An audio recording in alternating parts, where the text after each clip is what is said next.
कुछ लोग भगवान को मंत्रों में खोजते हैं, कुछ लोग उन्हें मंदिरों में ढूंढते हैं। लेकिन ये कहानी है एक ऐसे इंसान की जिसने भगवान शिव को अपने लहू से पहचाना।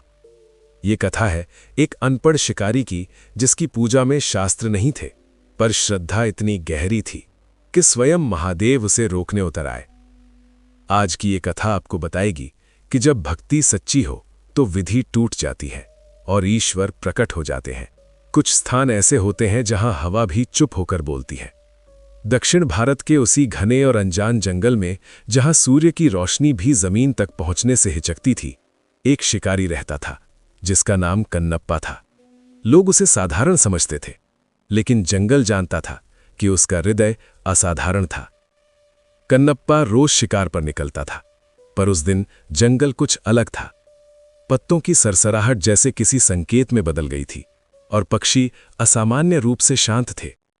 कन्नप्पा ठिठक गया और तभी उसकी नजर एक चट्टान पर पड़ी, एक ऐसा पत्थर जिससे लगातार जल टपक रहा था। न कोई स्रोत दिखाई दे रहा था, न कोई धारा, फिर भी जल बह रहा था। कन्नप्पा के भीतर डर नहीं बल्कि एक अनजाना खिंचाव पैदा हुआ और वो उसके पास चला गया। जैसे ही उसने उस पत्थर को छुआ, उसके हाथ कांप गए और उसका सिर अपने आप झुक गया।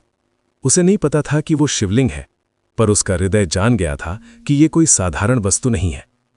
उसने चारों ओर देखा, वहां कोई नहीं था, केवल जंगल साक्षी था। कन्नप्पा ने सोचा कि जो भी यहां वास करता है उसे भूखा नहीं रहना चाहिए। उसके पास न कोई पूजा सामग्री थी, न पात्र, न पुष्प। इसलिए उसने वही किया जो वो जानता था। उसने जल अपने मुख में भरा और धीरे धीरे उस पत्थर पर अर्पित कर दिया। फिर अपने भोजन में से एक अंश वहां रख दिया। उसी क्षण हवा थम गई और जंगल जैसे सुनने लगा। कैलाश पर्वत पर भगवान शिव की आंखें एक पल के लिए खुली और उनके मुख पर एक हल्की मुस्कान उभरी, मानो वे सोच रहे हो कि कौन है जो मुझे जाने बिना इतनी श्रद्धा से याद कर रहा है। कन्नप्पा वहां से चला गया, लेकिन वो स्थान अब पहले जैसा नहीं था, क्योंकि आने वाले दिनों में वहां कुछ ऐसा होने वाला था जो भक्ति की परिभाषा को ही बदल देने वाला था। अगली सुबह जब कन्नप्पा उस पवित्र स्थान की ओर लौटा तो जंगल पहले से भी अधिक शांत था, मानो पूरी प्रकृति किसी अदृश्य घटना की प्रतीक्षा कर रही हो। हवा भारी थी, पक्षियों का कलरव थम चुका था और पत्तों की हल्की सरसराहट भी अब किसी चेतावनी जैसी प्रतीत हो रही थी। जैसे ही कन्नप्पा उस चट्टान के पास पहुंचा, उसका शरीर स्थिर हो गया, क्योंकि जहां कल तक केवल जल टपक रहा था, वहां अब गाढ़े रक्त की धार बह रही थी। उस दृश्य को देखकर कन्नप्पा का हृदय कांप उठा। उसके लिए वो पत्थर अब कोई निर्जीव वस्तु नहीं रहा था, बल्कि कोई जीवित सत्ता बन चुका था जो पीड़ा सह रही थी।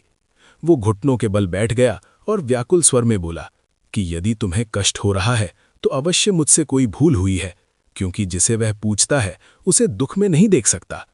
कन्नप्पा को ना तो उपचार का ज्ञान था, न पूजा की विधि का, लेकिन उसका अंतर्मन बार बार कह रहा था कि यदि मेरी देह का कोई अंश इस पीड़ा को शांत कर सकता है तो उसे रोकना पाप होगा।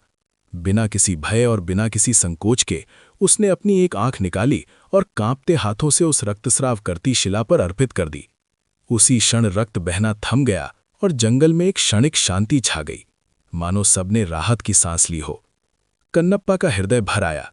उसे लगा जैसे उसने अपने किसी अपने की पीड़ा को कम कर दिया हो। पर यह शांति अधिक देर तक नहीं रही, क्योंकि अगले ही पल दूसरी ओर से फिर रक्त बहने लगा। अब उसकी शेष आंख आंसुओं से भर गई, पर उसके भीतर ना तो डर था, ना ही पश्चाताप। केवल ये दृढ़ निश्चय था कि यदि दूसरी आंख भी देनी पड़ी तो वो भी कम है। उसने अपने पैर से उस शिला की दिशा को चिन्हित किया ताकि अंधकार और वेदना में भी लक्ष्य ना चूके।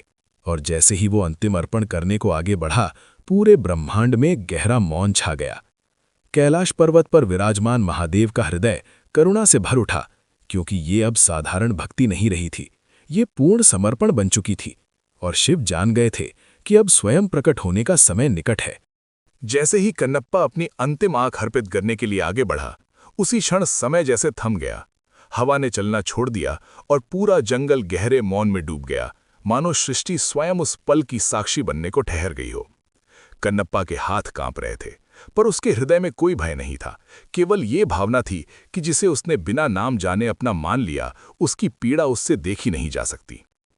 जैसे ही वो आगे झुका, अचानक एक दिव्य स्पर्श ने उसका हाथ थाम लिया। एक गंभीर, करुण और शांत स्वर गूंजा, रुक जा कन्नप्पा। कन्नप्पा स्तब्ध रह गया। उसकी शेष दृष्टि धुंधली हो चुकी थी, पर उसके हृदय ने उस स्वर को पहचान लिया। उसी क्षण उसके सामने वो दृश्य प्रकट हुआ जिसे देखने के लिए योगी युगों तक तप करते हैं। स्वयं भगवान शिव शांत और तेजस्वी रूप में उसके सामने खड़े थे। उनकी आंखों में करुणा थी और मुख पर वो दिव्य मुस्कान जो केवल सच्चे भक्त के लिए प्रकट होती है। शिव ने कहा कि आज तक किसी ने मुझे इस तरह नहीं चाहा, बिना विधि, बिना ज्ञान, बिना अपेक्षा, केवल पूर्ण समर्पण के साथ। कन्नप्पा भूमि पर गिर पड़ा। उसके मुख से कोई शब्द नहीं निकला, क्योंकि जहां अहंकार समाप्त हो जाता है वहां भाषा भी मौन हो जाती है। भगवान शिव ने अपने कर कमलों से कन्नप्पा की दोनों आंखों को पुनः लौटा दिया और कहा कि तू अनपढ़ है, पर तेरी भक्ति शुद्ध है और ऐसी भक्ति मुझे बांध लेती है। आज से तू केवल मेरा भक्त नहीं, मेरा ही अंश है। जंगल फिर से जीवित हो उठा, पक्षियों का कलरव लौट आया और हवा में एक अद्भुत शांति फैल गई। कन्नप्पा के लिए अब ना वो शिकारी रहा, ना वो साधारण मनुष्य। वो उस भक्ति का प्रतीक बन चुका था जो कुछ मांगती नहीं, केवल स्वयं को अर्पित कर देती है। और तभी यह सत्य प्रकट हुआ कि भगवान को पाने के लिए आंखों की नहीं, हृदय की दृष्टि चाहिए, क्योंकि जहां सच्चा प्रेम होता है वहां ईश्वर स्वयं उतर आते हैं। यही है भक्ति का सबसे शुद्ध रूप, जहां न विधि देखी जाती है, न ज्ञान, न विधि की आवश्यकता, केवल हृदय की निष्ठा और पूर्ण समर्पण। ये कथा हमें याद दिलाती है कि जब विश्वास और प्रेम अटूट हो तो ईश्वर अपने भक्त के निकट होते हैं।